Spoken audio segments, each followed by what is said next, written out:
3.5mm audio stereo plug is broken and stuck inside the jack.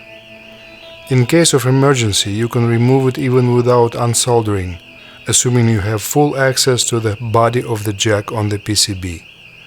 You'll have to make a tiny hole in the back of the plastic enclosure. I used the tip of the soldering iron for that. The hole size is about 1mm in diameter, just to fit small hex wrench or nail. Then you insert the wrench and push the broken part out. And you're done.